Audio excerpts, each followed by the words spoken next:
बिस्मिल्लाहिर्रहमानिर्रहीम। अस्सलाम वालेकुम। आज 12 सितंबर बरोज़ हफ्ता हम बात करेंगे CCPO लाहौर के ख़िलाफ़ एक दरख्वास्त फ़ाइल की है लाहौर हाई कोर्ट में नून लीग की तरफ से, शरीफ ख़ानदान की तरफ से। वो दरख्वास्त क्या है, उसमें क्या मौक़िफ़ अपनाया गया है और ये CCPO लाहौर से इतने खौफज़दा क्यों हैं, इसके ऊपर हम बात करेंगे। और साथ शहबाज शरीफ ने एक दावा फ़ाइल किया था हद के इज़्ज़त का इमरान ख़ान के ख़िलाफ़, आज उसमें समाअत थी।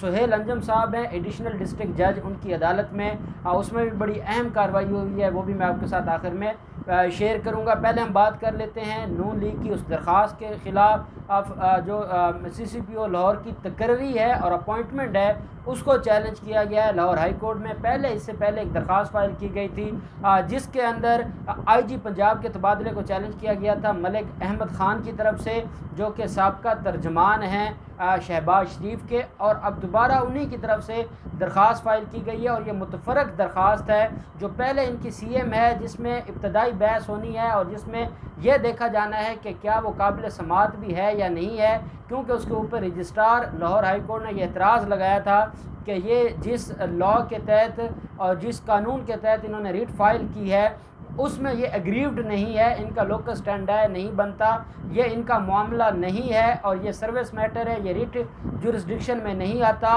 उसके ऊपर जो IG पंजाब के तबादले की दरख्वास्त थी, उसके ऊपर जब chief justice Lahore high court ने सवालात पूछे थे वकला से, शरीफ ख़ानदान के वकला से, वो जवाब देने में कासिर रहे थे, लेकिन फिर भी अदालत ने जो काबिल समाअत होने के लिए भी उस दरख्वास्त के ऊपर जहाँ पर वसूल किया था, जहाँ पर यह हुक्म जारी किया था कि इसके ऊपर बहस की जाए और इसके ऊपर मटीरियल अदालत को दिया जाए, या इसके ऊपर हमें प्रेसिडेंट्स दिए जाएं सुपीरियर कोर्ट्स के कि आया ये काबिल समाअत है या नहीं है।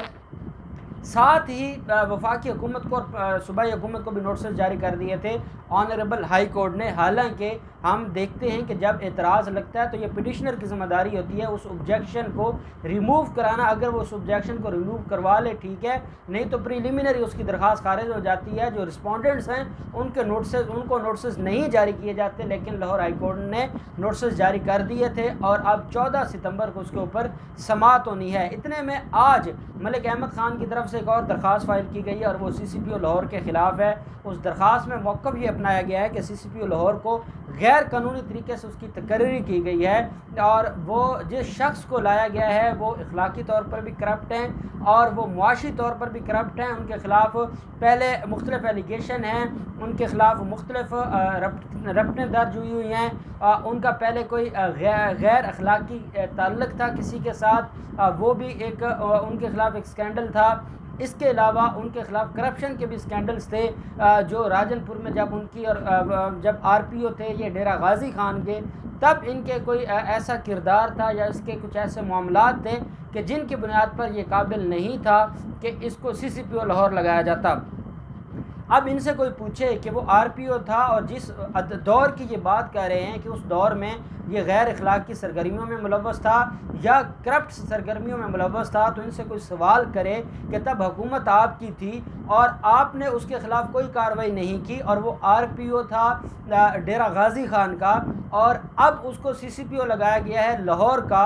अगर वो RPO डेरा गाजी खान में काम करने का अहल था, अगर उसके बाद आपके दौर में ही वो मुख्तलिफ बड़े ओहदों पर रहा है, वो अहल था, जब उसको CCPO लाहौर लगाया जाता है तो वो अहल कैसे हो जाता है? और ऐसी कौन सी साइंस है कि जिस गैर अखलाकी सरगर्मियों की बुनियाद पर आपने उसको अपने ओहदों पर बरकरार रखा, जिन जो गैर कानूनी सरगर्मियाँ हैं या करप्शन पर मबनी इल्ज़ामात हैं, उसके बावजूद आपने उसको ओहदों पर बरकरार रखा। अब आप कहते हैं कि वो CCPO लाहौर लगाया गया, जो बड़ा गलत हो गया है, गैर कानूनी हो गया और उसको हटाया जाए। और साथ इस दरख्वास्त के अंदर मलिक अहमद ख़ान और नून लीग की तरफ से ये कहा गया है कि जो CCPO लाहौर है उसकी तकर्री का जो नोटिफिकेशन है और जो उसकी मीटिंग है और जो जिस मीटिंग में उसको डिसाइड किया गया है वो सारा रिकॉर्ड भी अदालत में जमा करवाया जाए और अदालत से कहा है कि ये रिकॉर्ड तलब किया जाए अथॉरिटीज़ से, वो आकर रिकॉर्ड जमा करवाएं और अदालत को बताएं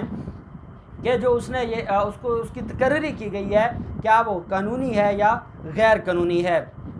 अब ये मामला दोबारा अब 14 सितंबर को कमिंग मंडे इसके ऊपर समाअत होनी है और वफाक की तरफ से भी नुमाइंदे पेश होंगे, सूबाई हुकूमत की तरफ से भी पेश होंगे। अभी मेरिट के ऊपर डिस्कस नहीं होगा, अभी सिर्फ ये डिस्कस होगा कि क्या वो काबिल समाअत है या नहीं है। अब ऐसे में जब कोई एक रिट पिटीशन काबिल समाअत हो या ना हो, इसके ऊपर बहस हो और वो अभी वो रिट पिटीशन मंजूर ही नहीं हुई, काबिल समाअत उसको समाअत के लिए मंजूर नहीं की गई, उसमें मुतफरक दरख्वास्त ये कैसे दे सकते हैं। ये इनका वही हाल है कि नवाज शरीफ को अदालत कहती है कि वो सरेंडर करे, अदालत कहती है हम उसको मफरूर डिक्लेयर कर देंगे, अदालत कहती है वो भगोड़ा हो जाएगा, और ये अदालत में सरेंडर किए बगैर नई दरख्वास्तें दे देते हैं और कहते हैं जी कि नवाज शरीफ को मौका दिया जाए, नवाज शरीफ की गैर हाज़िरी को तस्लीम किया जाए, उसको एग्जेम्प्ट किया जाए हाज़िरी से और उसके किसी नुमाइंदों को मुकर्रर किया जाए। और अदालत उनसे सवाल पूछती है कि हम कैसे करें जिसको अदालतों ने मफरूर और इश्तिहारी डिक्लेयर कर दिया है, ऐसे शख्स के बारे में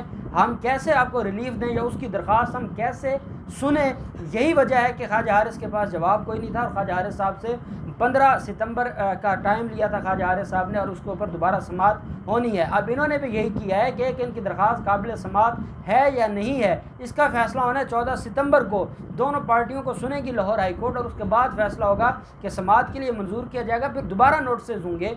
और ये है कि इन्होंने मुतफरक दरख्वास्त भी फ़ाइल कर दी है, एक CM भी फ़ाइल करके, और इसमें CCPO की तकर्री को चैलेंज किया है। वहाँ IG के तबादले को चैलेंज किया गया था, अब मज़ीद एडिशन किया है इन्होंने, CCPO की तकर्री को चैलेंज किया है, रिकॉर्ड तलब करवाने की इस्तदा की है। अब ये CCPO लाहौर से क्यों खौफजदा हैं वो आप देख सकते हैं। CCPO लाहौर ने जो उनके खिलाफ कार्रवाई की है, जो दहशतगर्दी की दफात शामिल हुई हैं, और आज राना सनाउल्लाह ने अपने मुँह से ये कहा है कि बल्दियाती इलेक्शन के लिए इमरान खान उनको लाहौर में लेकर आए हैं। और वो जिस तरीके से आज उन्होंने इतनी लंबी प्रेस कॉन्फ्रेंस में इमरान खान और CCPO लाहौर के ऊपर इल्ज़ामात लगाए हैं, वो ये चीज़ें साबित हो रही हैं कि ये कितने खौफजदा हैं, इनको कितनी तकलीफ़ है और ये कितने परेशान हैं। और अगर CCPO लाहौर कुछ अर्सा लाहौर में रह जाते हैं तो इन माफियाज़ के लिए ये कितना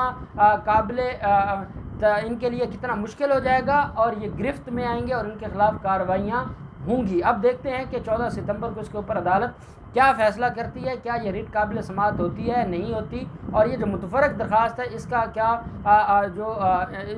इसके बारे में क्या अदालत फ़ैसला करती है। जो भी डेवलपमेंट होगी हम आपके साथ शेयर करेंगे। अब हम आ जाते हैं शहबाज शरीफ के मामले के ऊपर। शहबाज शरीफ ने एक केस फाइल किया हुआ है और उसमें हरजाने का नोटिस जारी किया था इमरान खान को, और फिर उसके बाद दावा फाइल किया था। ये सुहेल अंजुम साहब हैं, एडिशनल डिस्ट्रिक्ट जज, उनकी अदालत में ये केस है। इसके ऊपर मैंने आपको पहले भी बताया था, ये लास्ट टाइम फरवरी में हमने इसके ऊपर बात की थी, फिर कोरोना वायरस की वजह से ये केस दोबारा लगा नहीं था और ये पेंडिंग रहा। शहबाज शरीफ ने जो ये दावा फाइल किया है उसमें ये कहा है कि इमरान खान ने उनकी हद की इज़्ज़त की है और इमरान खान ने उनको जो जिस तरीके से ट्रीट किया है और इल्ज़ामात लगाए हैं वो बिल्कुल गैर कानूनी हैं। और क्योंकि ये एक पब्लिक फ़िगर हैं और इनकी माशरे में बड़ी इज़्ज़त है जो ख़राब हुई है, इसलिए वो ये चाहते हैं कि इमरान खान के ख़िलाफ़ जो दावा है वो डिग्री किया जाए और इमरान खान ने जो इज़्ज़त की बेतौकीरी की है शहबाज शरीफ की, वो उसकी कीमत अदा की जाए शहबाज शरीफ को। अब इस दावे में पहले बाबर अवान साहब वकील थे। बाबर अवान साहब जब इमरान खान के मुशीरान की लिस्ट में आ जाते हैं तो उसके बाद नया वकालतनामा आ गया था और अभी तक इस केस के अंदर जवाब जमा नहीं करवाया इमरान खान ने, और ये सिर्फ दावा फाइल हुआ, इसके अंदर जवाब फाइल नहीं हुआ। आज जब शहबाज शरीफ के वकला पेश हुए और उन्होंने कहा कि इमरान खान इसमें जवाब जमा नहीं करवा रहे और इमरान खान ज़्यादती कर रहे हैं, इमरान खान वज़ीर आज़म है लेकिन उसका ये मतलब नहीं है कि वो इस दावे में जवाब ही जमा ना करवाएं, तो अदालत ने कहा कि आप भी तो पिछले 6-7 महीने से इस केस को परसू नहीं कर रहे और आपको कोई 6 माह के बाद ख्याल आता है, आप आ जाते हैं और आप आकर अदालत के ऊपर प्रेशर डालना शुरू कर देते हैं कि जवाब मांगा जाए। अदालत ने कहा कि जो रूटीन है, रूटीन के मामलात में हम इसको देखेंगे, रूटीन की डेट करेंगे और अगर अगली तारीख पर वो उनकी तरफ से जवाब आ जाता है वेल एंड गुड, जवाब नहीं आता तो फिर जो कानून के मुताबिक कार्रवाई होगी हम करेंगे। इमरान खान की तरफ से भी वकला साहिबान अदालत में पेश हुए हैं। उन्होंने नया पावर ऑफ अटर्नी अदालत में जमा करवाया है और अदालत से इस्तदा की है कि उन्हें टाइम दिया जाए और वो अपने क्लाइंट से मीटिंग करेंगे, उसके बाद जवाब जमा करवाएंगे। तो अदालत ने 3 अक्टूबर के लिए इस केस की समाअत मुलतवी कर दी है। शहबाज शरीफ के वकला ये चाहते थे कि ये डे टू डे ये हेयरिंग हो और वो ये चाहते थे कि इमरान खान के ऊपर प्रेशर डेवलप हो, मीडिया आए। और आज भी आपने शायद देखा होगा कि जियो न्यूज़ ने उसको लाइव चलाया है इस सारे मामले को, और उनके वकला की जो गुफ्तगू सुनाई गई है और ये कहा गया है कि अदालत ने आखिरी मौका दे दिया इमरान खान को, और अब अगर इमरान खान ने अब बहस ना की या जवाब जमा ना करवाया तो इमरान खान के ख़िलाफ़ बहुत बड़ी कार्रवाई हो जाएगी। ये सारी की सारी चीज़ें अब जियो तो चला सकता है, अदालत में ऐसा कुछ नहीं हुआ, वो रूटीन की कार्रवाई थी और 3 अक्टूबर की उसमें डेट हो गई है। जो भी मज़ीद कार्रवाई होगी हम आपके साथ शेयर करते रहेंगे। अल्लाह पाक पाकिस्तान का हामी नासिर है। बहुत शुक्रिया। अल्लाह हाफ़िज़। पाकिस्तान जिंदाबाद।